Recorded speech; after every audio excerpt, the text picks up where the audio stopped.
Hello, everyone. Welcome back for part 3. We're going to drop right in and talk about the steel pan. I love the sound of the steel pan. It's a metallic percussion instrument that, of course, as the name sort of gives away, um, is actually going to be metal in its construction. In fact, we're going to watch a video about how a steel pan is actually made. But before we tune into that video, steel pans arrange themselves in ensembles where we have steel pans of varying sizes. And these sizes are referred to by the role that they play in the music and their instrumental range. So we have, like, for example, a soprano voice, a tenor voice, and these drums that are pitched participate kind of in regards to their range in groups in ways that are sort of intersecting with the other elements of the ensemble. So as a result, and part of the thing that really sort of what I'm trying to say is the music affects how ensembles end up rehearsing, or the kind of music that ensembles rehearse impact how they end up rehearsing them. So the steel bands, you're not going to see anyone reading for the most part from sheet music. It's stuff that's passed down, by ear and taught section by section to a performer. So the ensemble rehearsals are considerably long, drawn out processes, but do have a heavy sense of community to them because of that sort of integrated aspect of rehearsal. We're going to get to how they rehearse after we talk about how steel drums are made. So let me go ahead and pull up that video.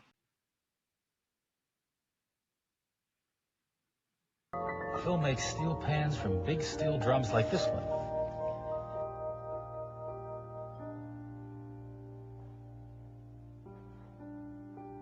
To make each pan, he needs to do a lot of noisy pounding. So before he begins, he wraps a blanket around the drum to soften the noise.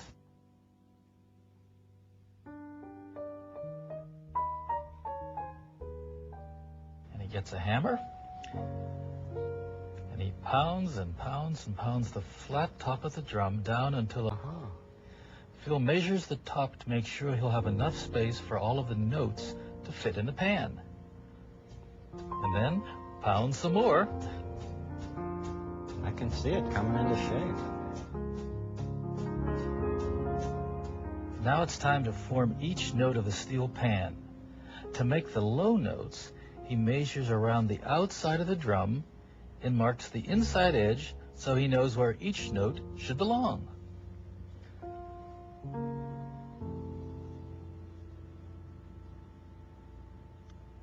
This is complicated, isn't it? And from those marks, he draws the shape of each note.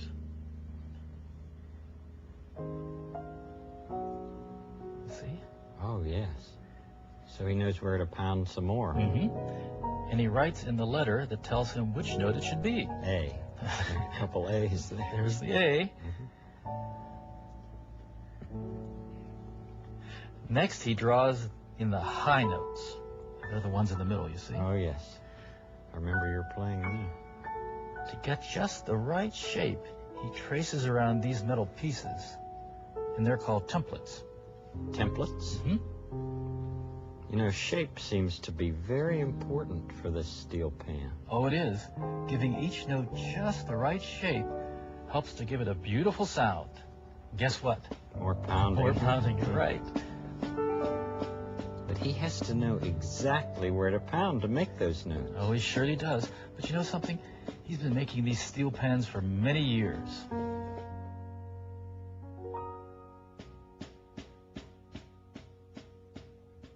Is he already finished? Oh, not yet. He cleans it a little, and then he takes off the blanket.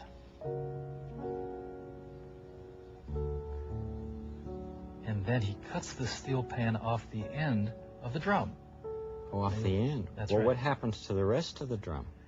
It'll be recycled to make more steel drums. They can then be made into more steel pans. See, now, in a few seconds here, you'll see the steel pan. You'll take it off the end. There you are. Oh, and that's going to be the instrument. Mm-hmm. Now, Phil needs to tune each note so that... So, question: why remove the body of the drum from the instrument? And part of it is because if you don't, you're not going to be able to hear it resonating. So part of that, while the drum would still sound, you would still be able to get pitch out of it. It would be incredibly soft without that additional design aspect. That it makes just the right sound. And this is electric tuner.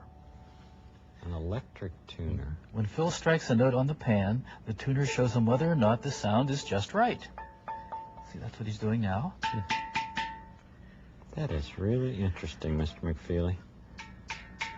Beside that electric tuner, it must take a very good ear to know when the sound is right. Oh, it surely does. See, now he's watching the tuner, pounding a little more. And listening carefully. And listening carefully. Now this is time for some finishing touches. Phil drills holes on the two sides of the pan. He uses another template to help him. Mm-hmm. What's that for, those holes? Well, he's going to put some wire in the holes. In just a second, you'll be seeing him do that. He puts it in. There we are. And they make handles. I see. And you can carry it around and lift it up onto the stand. Uh-huh. He cleans the pan with some polish and a cloth. That's what he's about to do now. Must have been fun to watch him do Oh, it this was yourself. fun. I enjoy to see how things are made. Mm-hmm. How people make things. Very good. So, like a piano tuner, there is going to be a particular procedure to how the notes are tuned on a steel drum. You start on a particular pitch and tune everything to that pitch so the instrument indeed sounds in tune with itself. That's definitely how it was done by ear before we had electronic devices giving us a little bit of quite necessary help, to be honest, to get that amount of accuracy. So the steel drum size, the size of the steel drum determines its pitch. So a smaller drum is going to create a pitch landscape that is, of course, higher in pitch. The larger the drum, the lower pitches that it can play. I'd love to play you an example of steel drum, not it being created, but it being performed. As you could tell from the templates and the different pitches being outlined, there is, or hopefully you could see that there's not a incredibly intuitive, immediately pattern. But once you get the hang of it doesn't go sequentially. The notes aren't just low to high around the drum. They are placed in different areas of the drum because of its particular surface. So once you get the hang of the instrument, though, knowing where the notes are is just as easy to play as the piano, for example. So let me go ahead and pull up an example of the steel drum actually playing a piece of music. So this is a performance by Kendall Williams. I had the opportunity to meet him. He's been a speaker at the Hitchcock Institute for Studies in American Music, where he's performed Steel Pan. This is a more contemporary composition called Clavo, but really showcases the dynamic sound that you can get from the steel pan.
So that's just a little bit of the steel pan in a solo context, playing a 20th century, 21st century composition. As you noticed, there was music in front of Kendall Williams, although probably whole sections of it are memorized because the instrument requires certainly a little bit of visualization while you perform it. Much like the accordion that we listened to in klezmer music, or um, much like the piano, for example, it's capable of both creating melody and accompaniment in one musical timbre. So what ends up being really much more dynamic than even solo performance, perhaps, is when you have a whole band of steel pans together that have different sizes and therefore fill out different areas of the range. Because the instrument construction is very particular to the actual steel drum itself, we're going to have slight nuances that happen in pitch, so that every A that's being played by the ensemble has a slightly different tuning to it. It makes the music sound incredibly shimmery, for lack of a better term, because we're also listening to metal instruments, of course. But the slight intonation differences does create a particular timbre that is unique to steel band ensembles, or steel pan ensembles, rather. Let me go ahead and pull up an example of Kendall Williams actually playing in an ensemble context.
So as you can tell, there's a lot of interactivity that's happening with the musicians on stage. No one is reading sheet music, so everything is memorized. All of those intricate hits with the ensemble are, pre-choreographed. And I kind of use the word choreography very purposefully, because there is an element of dance that's even interwoven into the performance of these steel pans.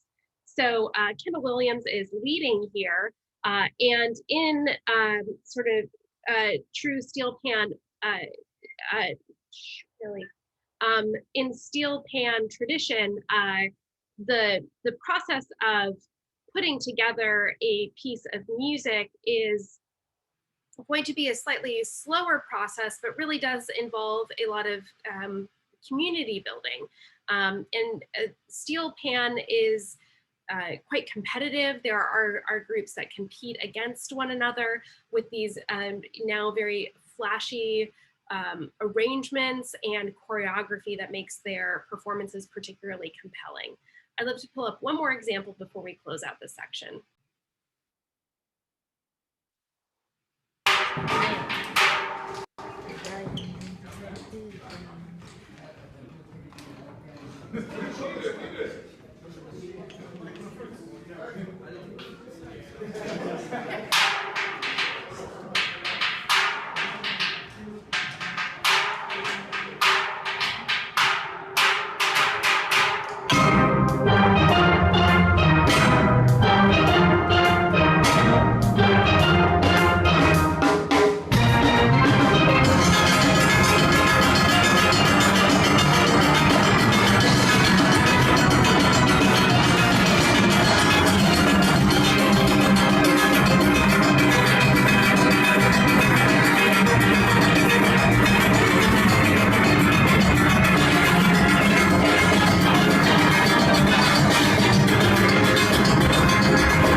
I want to pause it real quick to just point out something. So notice that we have one part of the group facing the other part of the group.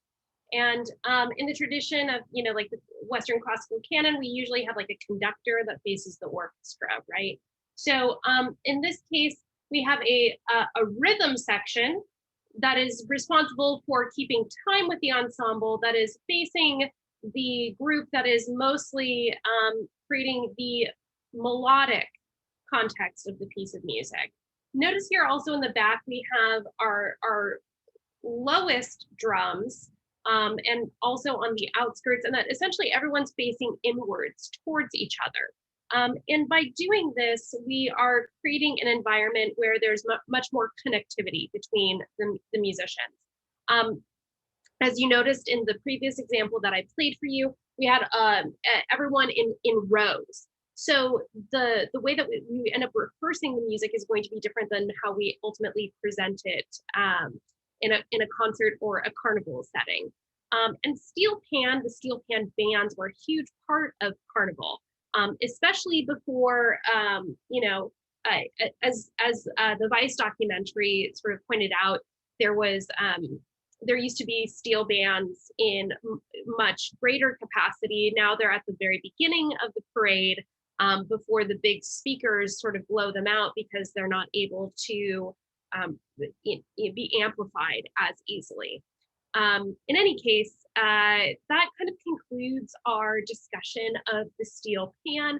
We're going to turn our attention to soca and its many different subgenres in part 4. So I will see you back for part 4 in a bit. Thanks.